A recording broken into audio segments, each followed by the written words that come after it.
Hi, JD here again on a extremely hot day, right in the middle of this heat wave, and it's absolutely boiling in my shed, so I'm going to keep this as quick and as to the point as possible. I just wanted to talk a little bit about the differences between withdrawing from a regulated finance agreement such as a PCP or HP within the 14-day cooling off period compared to, say, settling that agreement after a couple of payments have been made.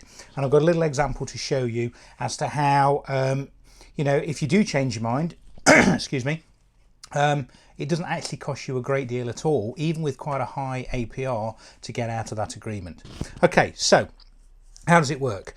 Any regulated PCP or HP, remember they're exactly the same thing apart from your last payment is higher on a PCP, or a personal loan up to the value of £60,000, you have what is called a 14-day cooling off period. What that means is it's not 14 days to change your mind and give the car back.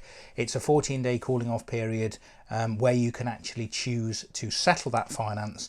Let's say you, I don't know, inherit some money, or you can get some money cheaper elsewhere.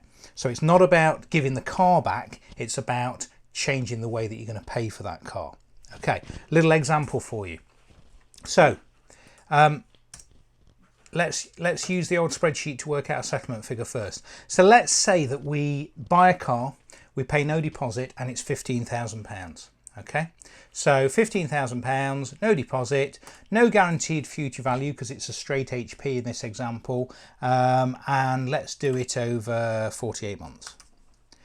And let's say it's quite a high dealer rate, let's say it's 11.9% APR.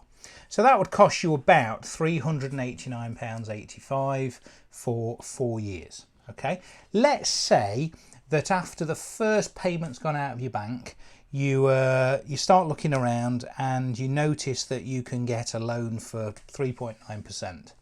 And you think to yourself, well, actually, this is going to save me. Well, actually, let's work it out. Let's say 15,000 over the same term at 3.9%. Sorry, not 39%, try again.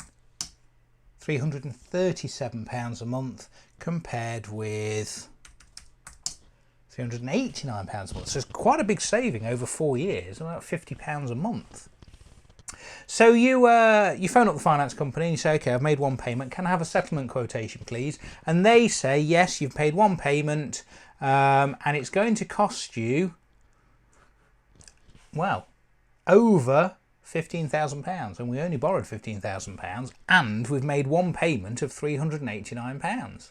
So to settle that agreement will have cost us, what, about £414. Okay, £24 there, plus our payment that we've just made. Then you borrow the money from elsewhere, you pay off the HP or the PCP, and you start enjoying much lower monthly payments. Let's just remember that on a personal loan, the car won't have such things as voluntary termination rights and that kind of thing attached to it, but it could be a cheaper way to pay for it. Let's look how that compares with using the 14-day cooling off period. So the way the 14-day cooling off period works is the day after you sign that agreement, and that's not the day after you collect the car, because you may have signed the agreement 2 or 3 days before you collect the car, because often, certainly in my experience, dealers will ask you to come in and sign because it makes the handover process on the actual day much simpler and much quicker. So it's the 14 days starts the day after you sign that agreement. Anytime within those 14 days, you can call the finance company or send them an email, whatever it says in your terms and conditions, and you can say, I'd like to withdraw from this agreement. You don't have to give a reason. It can be any reason you like. It's perfectly within your rights to do so. And what they will do is they will give you 30 days to settle that agreement. And the amount that you have to settle is the original amount you financed plus a daily interest rate charge. And that daily interest rate, looking at my own BMW M140 agreement, I think is calculated roughly using the flat rate. And if you're unsure what the difference between APR and flat rate is, and annual rate and all these different terms, please check out one of my previous videos. I'll put a link up to it here. So even at 11.9%, which is going to give us a flat rate of just over 6%, rule of thumb is flat rate is usually a little bit higher than APR. So what I've done here, look, I've taken my £15,000 and I've used the original 11.9% APR and I've times that by a little bit over 0.5. I think I've used 0.52. So this is approximate, around 6.2% flat.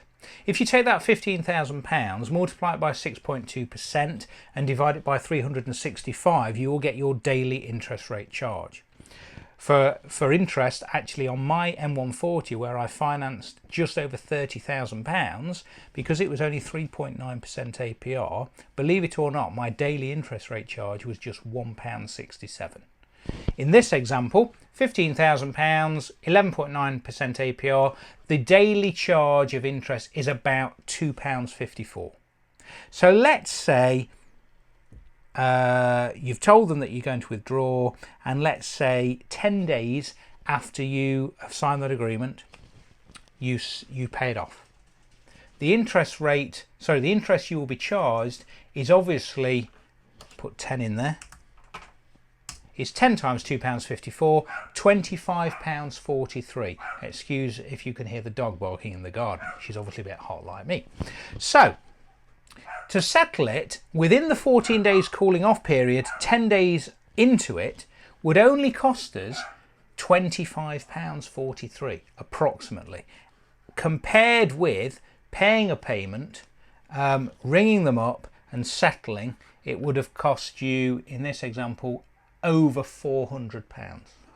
That's the difference. So what I'm saying to you is, if you sign the agreement and then a couple of days later you start panicking and you think, oh, I've looked at my agreement and I didn't realise it was 11.9% APR.